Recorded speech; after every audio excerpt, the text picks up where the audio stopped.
Black history is a mystery to the average black man, and it pisses me off. Listen to me, y'all, heed the call. United we stand, divided we fall. Young black minds like mine is dying, and I'm crying. My tears and years of wisdom, I give them to quench their thirst. For what can be worse than slowly dying from thirst in the desert of ignorance? Freedom is a mirage. Knowledge of self is the only true deliverance. I'm belligerent in my militance against the transparent but apparent slave chains. On the brains of all those with slave names, I cover my face in a slave's shame. Bitter is the taste of a slave's pain. Litter is the fate of a slave's brain. And a mind is such a terrible thing to waste. As I reminisce on Slave Row, you know that ghetto place? I can't believe what I saw. A nation of men and women fighting the war, and they can't see the enemy or even what they fighting for. I'd like to begin by establishing some kind of a frame of reference. Exactly what are we talking about? And I think in order to do this, I'm going to try to dismiss the subject, then come back to it and deal with it.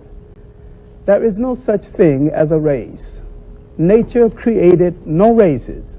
Man created races, racial classifications, and he had his own reason for doing it. Now, who benefited from this artificial creation at first? Who benefits from it now?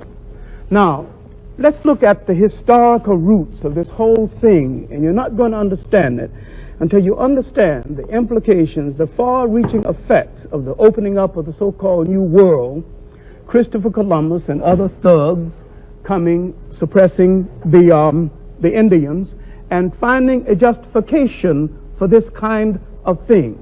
Let's look at Europe.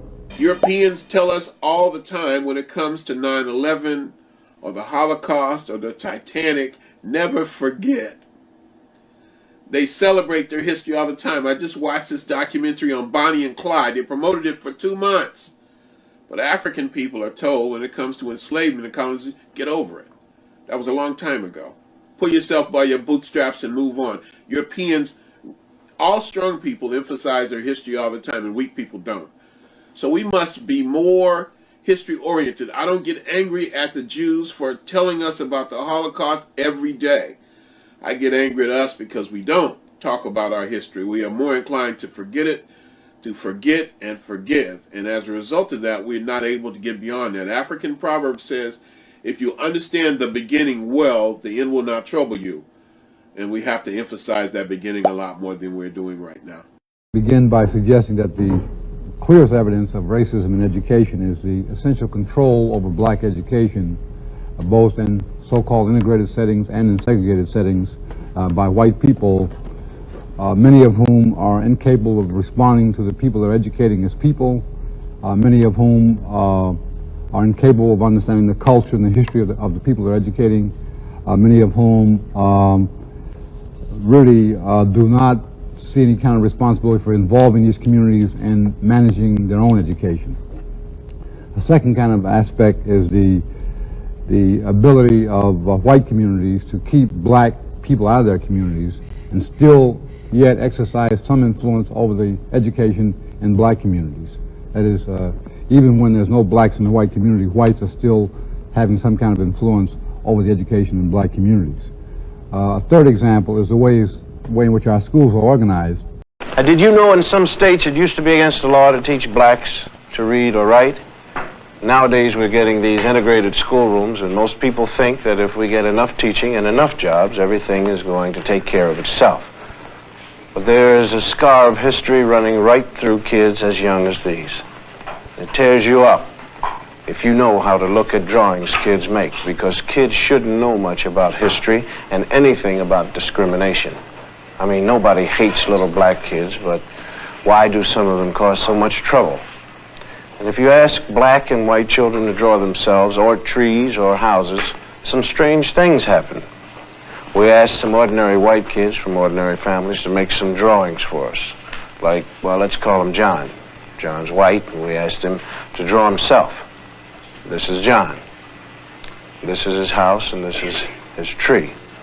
Then we asked a black kid. There were 1 million black boys last year that wanted to play in the NBA. Of that million, only 400,000 will even make it to play high school ball. Of that 400,000, only 4,000 will be able to make it to play college ball. Of that 4,000, only 35 will make it to the NBA. Of that 35, only 7 start. And the average life in the NBA is 4 years. So the real problem is we have 1 million brothers looking for 7 full-time jobs that last 4 years. And yet last year we had 100,000 jobs available to be a computer programmer, engineer, or doctor, and only 1,000 brothers qualified. So our appeal to black males is to realize the odds. That you do most will be that you do best. I mean, we were the first doctor, not Hippocrates, Imhotep. No different than the lie they told us that the Jews built the pyramids. Which one? The little one in their bathtub?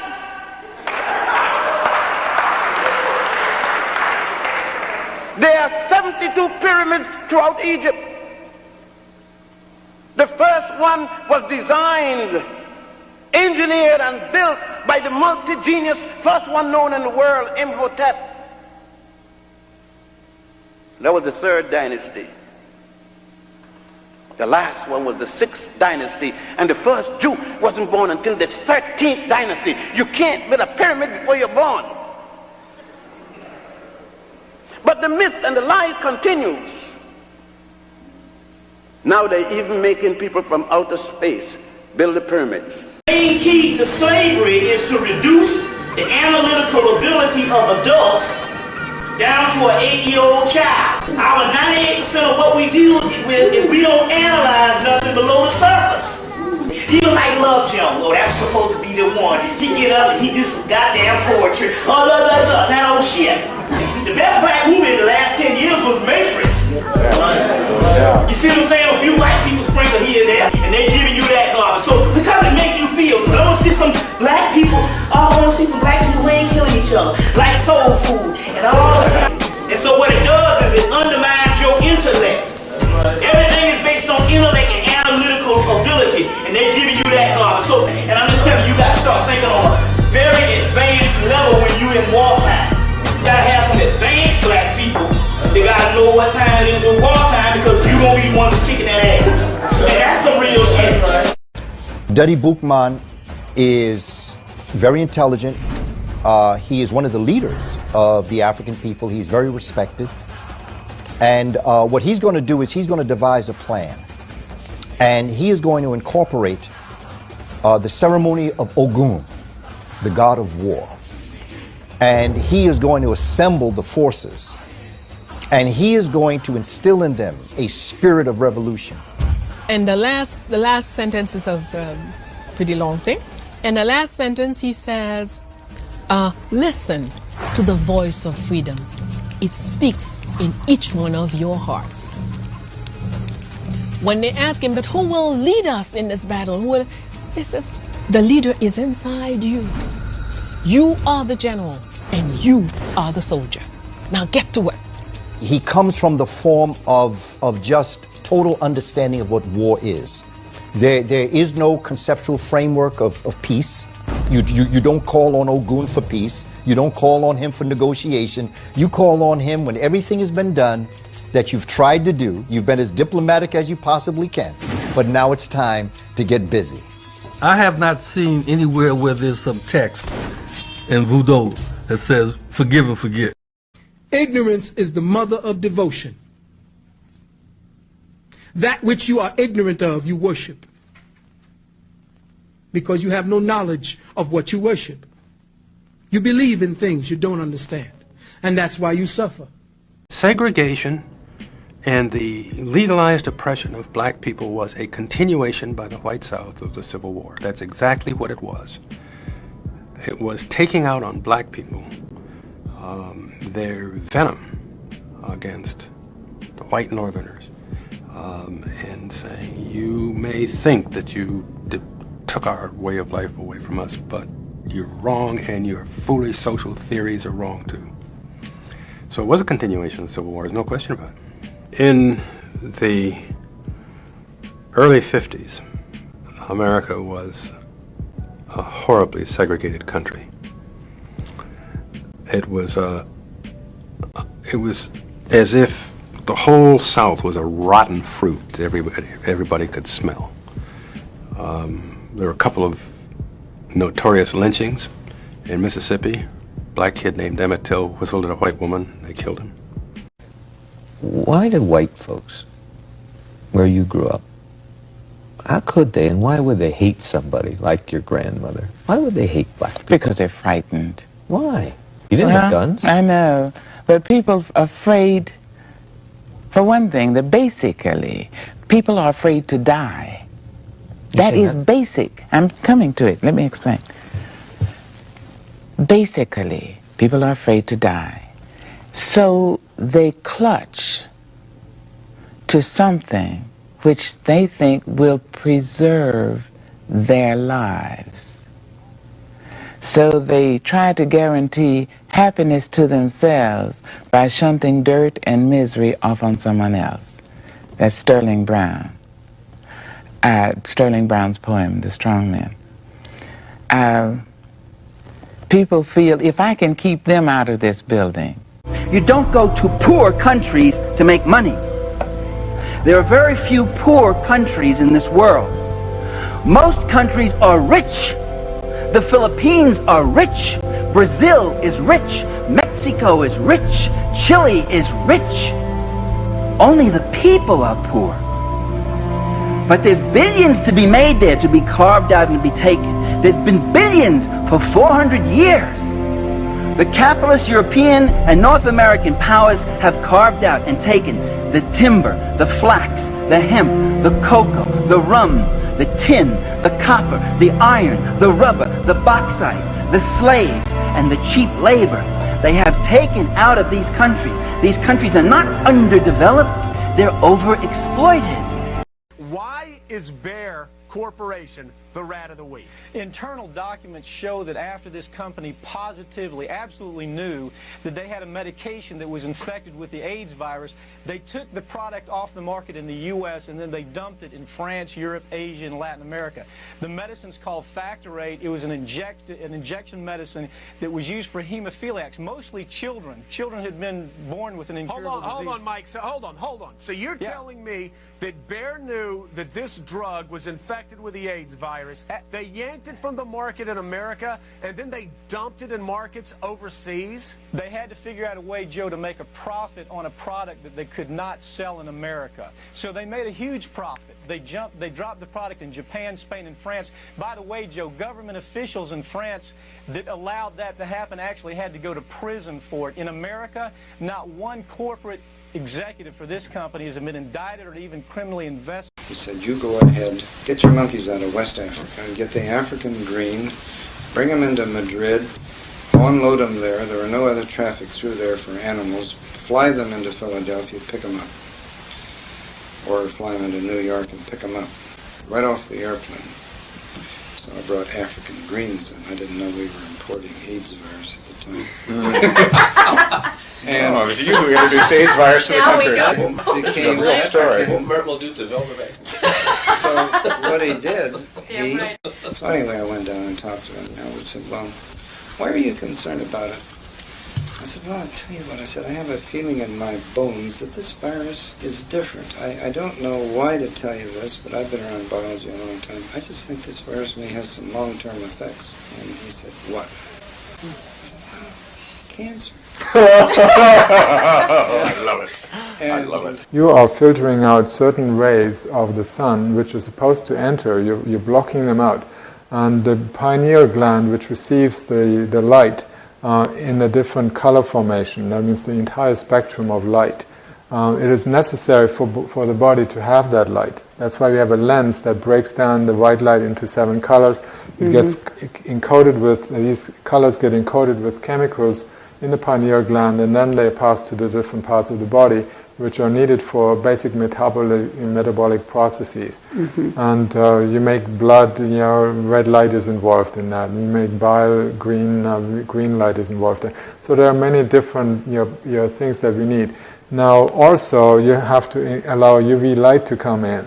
When you do that, you are producing a hormone in the brain that is responsible for the melanin production in your skin. It's different over here. See, we allow the feces to go in the dairy products over here. And we cool with that. And if you ain't cool with it, your government is cool with it. So you You're a chump. They don't care. So we're going to allow 10% doo-doo in the dairy products. Little doo-doo ain't bad for nobody, ain't going to hurt nobody. Milk. Think about it. The cow does not want to be milked. So the cow is hooked up to this machine that milks it every morning. Thousands of cows hooked up to the same machine. They hit the button. You think the cow likes this? So the cow's in fear. The cow is in pain. The cow is in anger. What happens next? The cow begins to defecate and urinate on the floor. Now, because of mastitis, infected udder syndrome, because they've been milking these cows every single day, there is white blood cells, pus, in the milk. Well, milk is pus anyway, but now we've got blood and all these other things and bacteria in. Begin to start healing myself naturally. Well, for one, you begin by abstaining from the foods or group food that you've been ingesting, allowing the body to release all of what it has accumulated over the years, such as I know someone that eat pork all their life. Now, I saw him just recently, Gustavo, and he's fat. So he had to fast. So he's fasting and taking the compounds. You begin, the cells regenerate. The cells heal themselves by allowing oxygen. See, what you do is to fast to allow oxygen to enter those various organs, to reach them via your arteries with the blood. The nasal passage has to be clear because oxygen is the real food.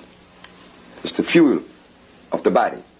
Deprive of that for 2 minutes, you will not live to tell the story. If I call somebody the N-word, what am I calling them? The N-word? No. Ignorant? Yeah, ignorant.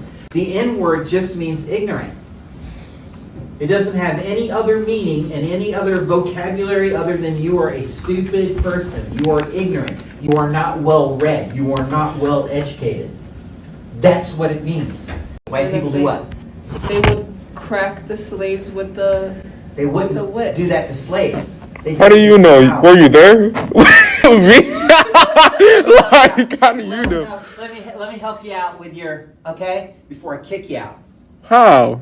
For why? You want to have an honest conversation? Let's have an honest conversation. Don't give me the ha ha he he ho. Let's have an honest conversation about it. Okay. That's what I want. That's what we're here in AP for. On the plantation, when a black male was to be whipped for something that he did or did not do, they sometimes hung him upside down and they beat him with the whip.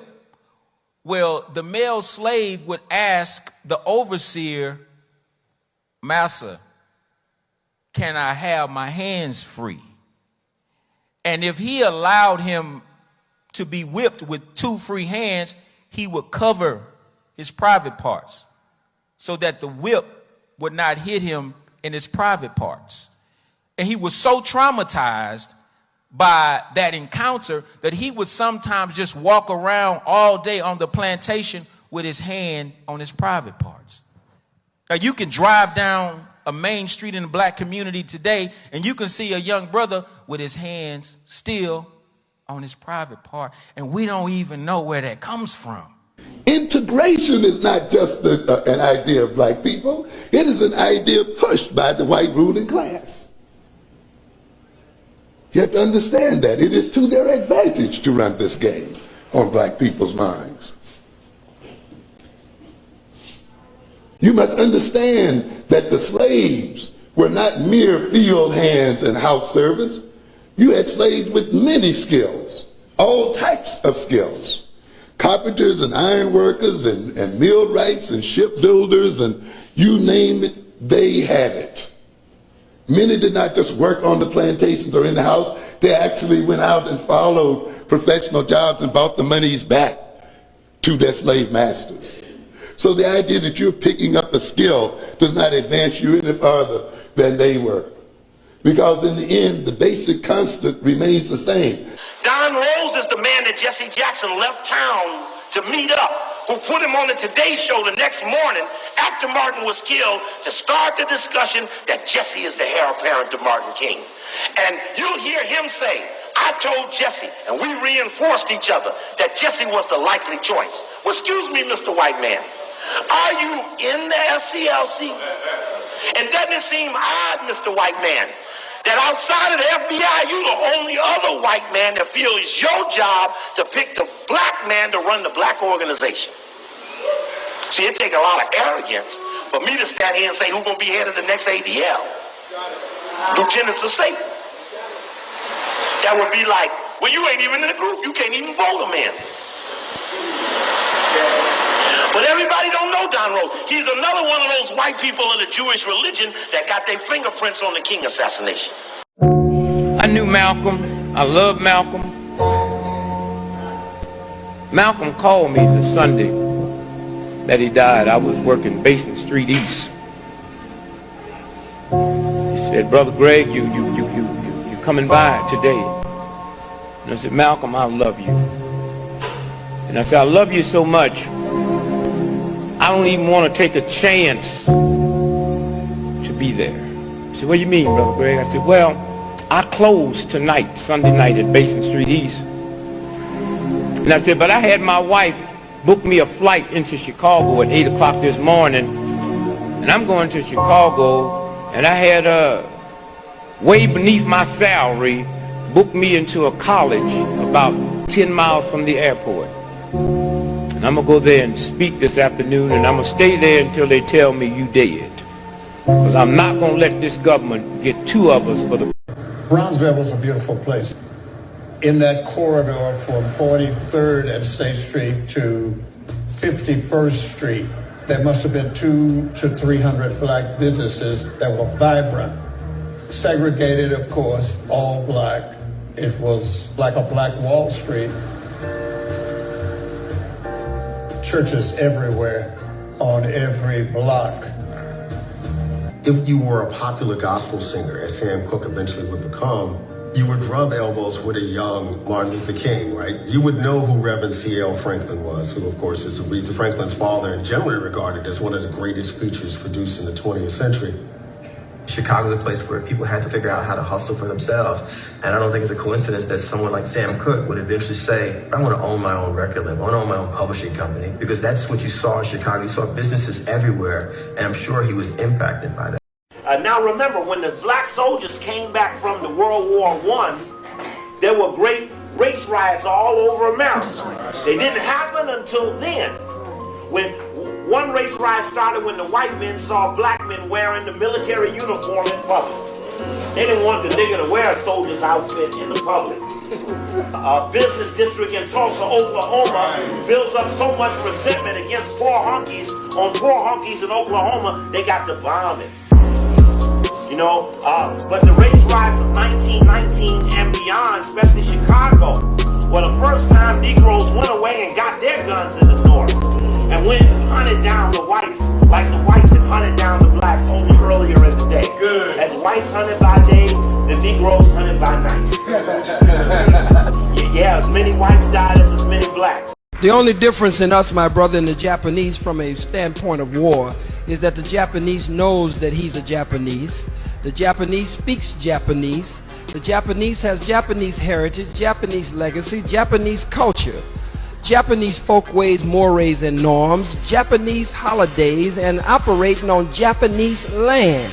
We have been robbed of our names, our language, our religion, our culture, our God, our folkways, our mores, our norms, and we are 10,000 miles in some cases removed, 9,000 miles in other cases removed.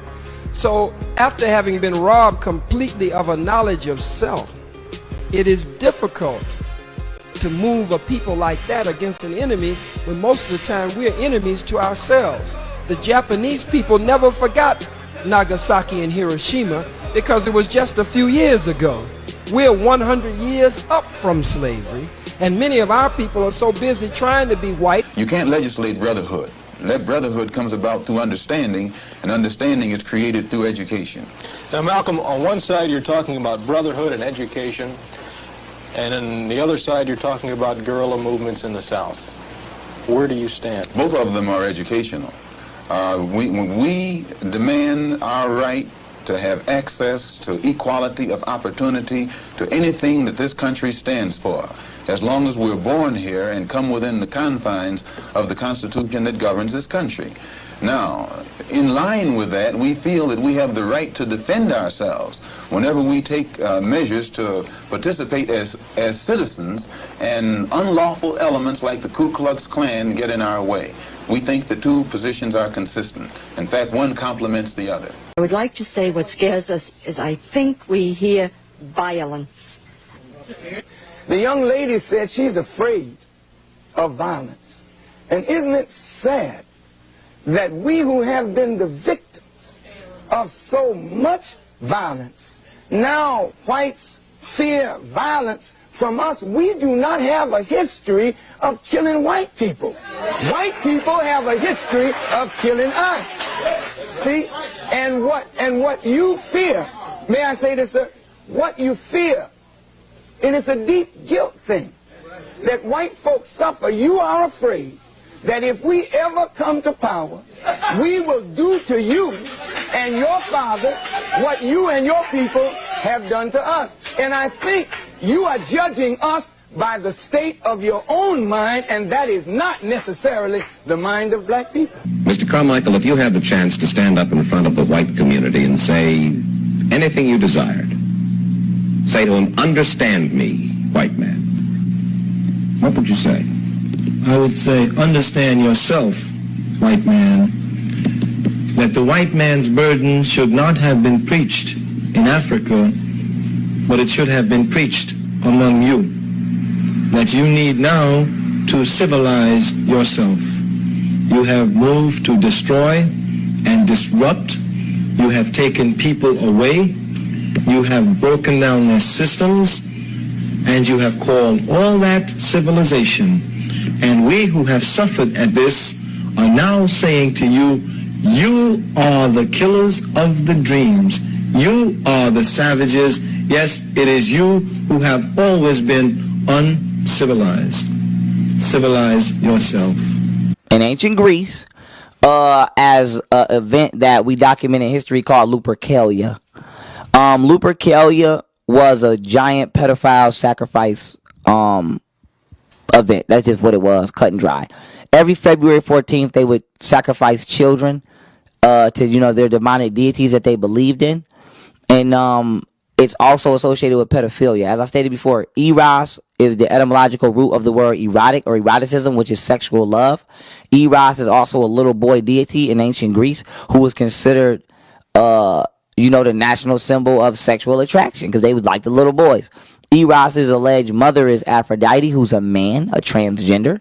And what y'all need to know is that only difference between Greece and Rome is some of the names of the deities, but they share the exact same mythology. So Eros in Greece would be called Cupid in Rome. Aphrodite in Greece would be called Venus in Rome. But y'all gotta remember, these are the same people. Now, more realistic robots are stepping in. As disgusting as some people may find it, I think under the law, it's legal. Which is why one man whose company is currently in Toronto has told media outlets there's a big market for his sex robots. He's planning to bring his robot brothel to the Bayou City. As we sit here today, those types of products being sold or used or rented is legal.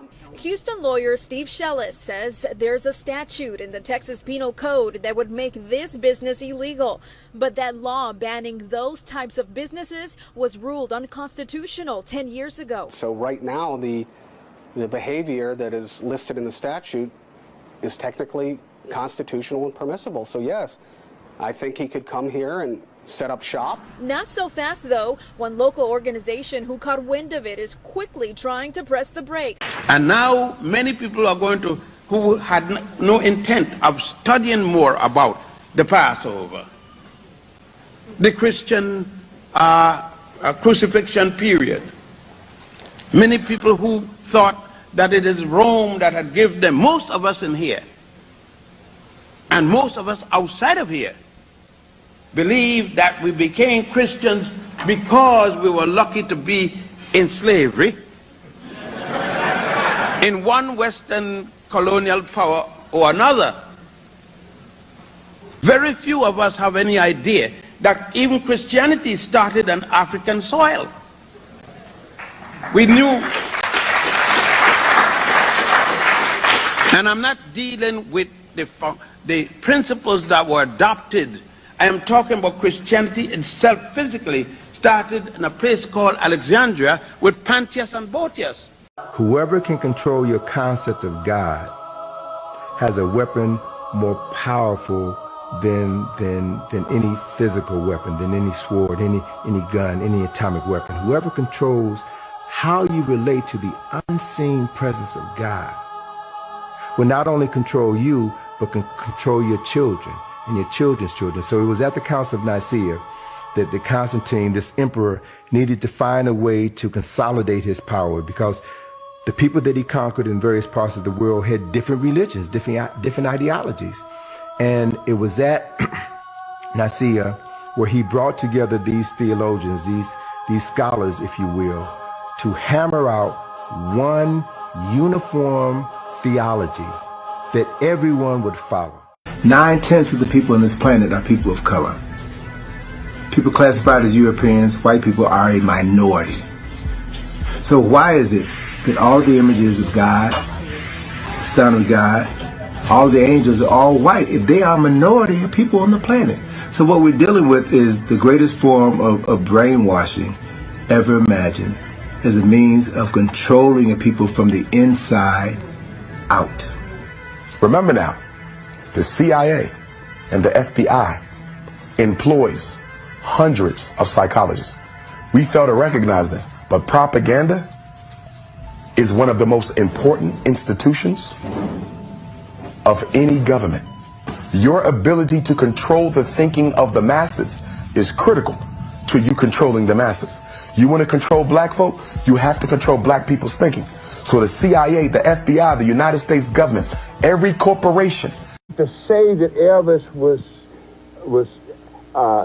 so great and so outstanding, like they say, he's the king. I got in trouble because one guy asked me this question and I said the king of what, and he got mad at me. You see, I don't think of Elvis like that because I know too many artists that are far greater than Elvis. I think Elvis was person came along at the right time, where he was a white kid that could do rock and roll or rhythm and blues or whatever name you want to call it, and the girls could swoon over him. Nat Cole got in trouble in Alabama when the women swooned over him, got put out of town. And black people been going out shaking their behind for centuries. And what the hell's unusual about that shaking their hips and stuff? And that's all Elvis was doing, was copying that. And he was doing our kind of music. Young people don't have hope. Jesse Jackson says keep hope alive, but there is no hope because they look at the leadership, number one, and they say, okay, to get along in American society, you have to be a sellout.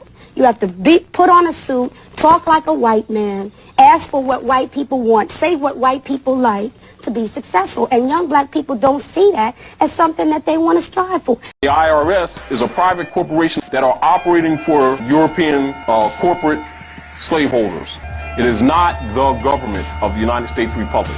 It's private corporations who are bill collectors for Congress people and other people who have investments in chattel property.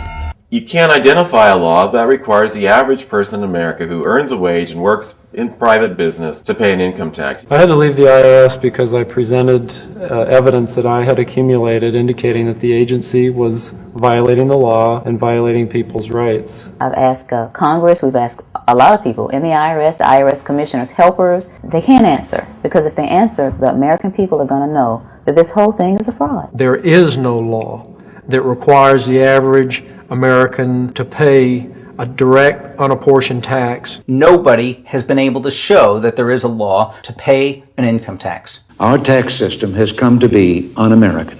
We want to be able to be who we are, talk how we talk, walk how we walk, live how we want to live, and be producers and providers for our children in the future. We want to be African. Didn't you want to go into politics once? You went to Washington and worked, didn't you? I went to Washington and worked, but once I found out that there was no work going on in Washington, I decided that I didn't want to be part of that scenario. What did you see? What do you mean no work going on? What I saw was a lot of fake people, a lot of phony people. There are ways that I could intellectualize it, but I wouldn't even do that because I'm not trying to show you my skills. I'm trying to tell you the truth. Could you please explain why we are all Africans? I'm a fairly recently retired professor, and I'm professorial enough to draw on this convenient whiteboard here.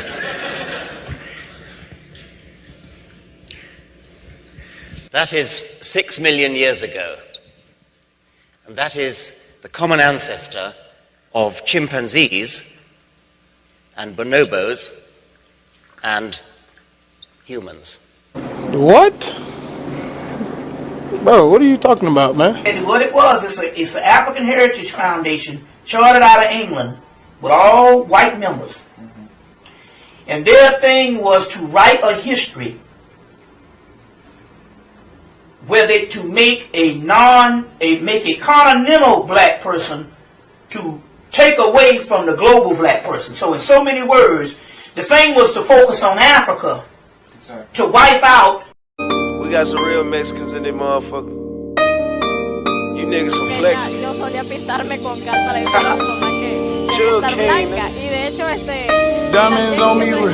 Niggas talk that shit, they know we drill. They know nigga around me kill. They know nigga around me steal. They know nigga around me rich. They know nigga around me trap. They know nigga around me really about that action. Boy, what's happening? I'm a Clayton County nigga to the day that I die. We keep Dracos, we keep 30s, young nigga, watch your back. All my shooters know they boo, cause they big dog got a sack. We don't argue over bitches, we just fucking kick them out. Yeah! Black Migo gang, nigga. Real motherfucking Jug King. I know some real Mexicans, like I said, you niggas some flex. Free K Black. Obvio que no Cowboy gang. Black Migo gang. Free band. America ain't no team player. New Orleans didn't see no Saints during Katrina.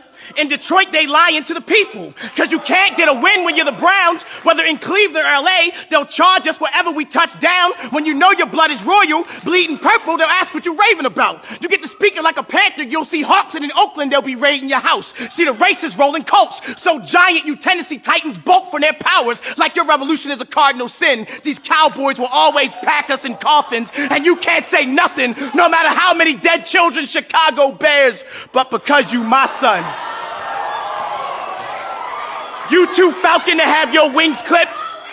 You'll buck when they buccaneer, meaning the lies they'll try to pirate your rights with, you'll fight with. They'll say slavery and genocide you must forget, but always remember when New York got hit with the Jets. You must understand that the time is now, and children are not the goddamn future. You are the future.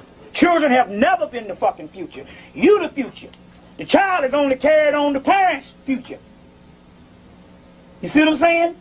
So now what happens is, they train you in this country to focus on the child. But meanwhile, you ain't getting shit in your head. So as a result, the child comes up, you see what I'm saying?